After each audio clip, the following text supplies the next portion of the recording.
Judul renunganku kali ini tentang begadang. Kan ada di firman Tuhan, tidak sanggupkah kamu berjaga-jaga 1 jam aja dengan aku. Sebenarnya kalau begadang itu misalnya tidur biasa sehari-harinya jam 8. Bukan berarti begadang kalau dia sengaja jam 9 aja, 9 malam tidurnya gitu. 1 jam itu bukan berarti begadang. Kalau misalnya jam 12 malam, dari pagi sampai siangnya dia nggak tidur siang. Sampai malamnya itu begadang kalau dia nggak tidur siang gitu ya. Sampai jam 12 malam tuh udah hitung begadang. Begadang-begadang ringan gitu, lumayan lah. Kalau jam 3 apa jam 5 ya lebih bagus lagi. Dalam satu hari itu, kalau 1 minggu berapa kali harus begadang, sebenarnya nggak ada patokan khususnya sih.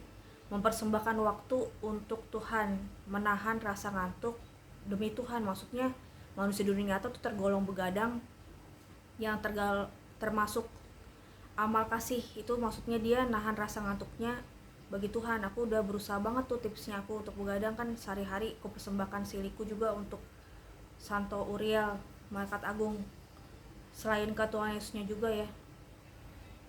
Aku pegang benar-benar ayat emas, Tuhan penguasa rasa ngantuk. Jadi kalau dikasih ngantuk sama Tuhan sebenarnya, oh berarti aku udah boleh tidur tuh paginya gitu. Kalau misalnya lagi diperlukan berjaga-jaga, sengaja tuh udah dipersembahkan. Kan sebelumnya ada doa pembukanya juga kalau sebelum begadangnya itu. Kalau misalnya sehari-harinya udah berusaha sekali bekerja dan berdoa, kalau yang di kerjanya ada perlu bosnya kerjaan lembur nih, begadang itu bukan tergolong begadang dipersembahkan bagi Tuhan sih ya. Lebih fokusnya lagi, bagusnya kalau lagi ada waktu luang di lain waktu gitu. Jadi tergolong amal kasih bener-bener gitu. Kalau misalnya begadangnya lagi mau nonton bola, itu kan ada unsur rekreasi, kesenangan, apa entertainment, jadi nggak terlalu tergolong amal kasih. Kayak setaunya aku tuh yang kayak bener-bener kalau begadang misalnya meditasi firman, hening, berdoa diem, menghayati iman, meditasi, baca firman, apa nulis salin firman lagi ke buku tulisnya gitu. Atau buat renungan sesuai topik yang ringan-ringan, basic gitu. Banyak tuh santo-santa di mana-mana yang bertapa. Dia seorang pertapa keras siapa gitu ya. Jadi sehari-hari kalau kita berdevosi ke santo-santo yang dia ada basic bertapanya juga, kita bertapa malam di begadangnya itu lebih bagus lagi juga, lebih tahan rasa ngantuknya. Mudah-mudahan sih kalau dibantuin sama daya roh santo-santonya itu. Saint Benedict dan Saint Scholastica kan dia saudara kembar. Dulu menurut sejarah daftar riwayat hidupnya dia, Saint Scholastica kan pernah mau pulang abis ketemu Saint Benedict, ternyata turun hujan, jadi dia nggak jadi pulang. Ya udah akhirnya bercakap-cakap tentang hal rohani semalaman Saint Benedict sama Saint Scholastica. Itu tergolong begadang juga tuh kalau 2 orang sehari-harinya nahan rasa ngantuk gitu. Sebenarnya itu lagi ngurang-ngurangin dosa jenis apa, itu metode khusus juga tuh. Bukan cuman membicarakan hal rohani, jadi bukan cuman pembicaraan biasa.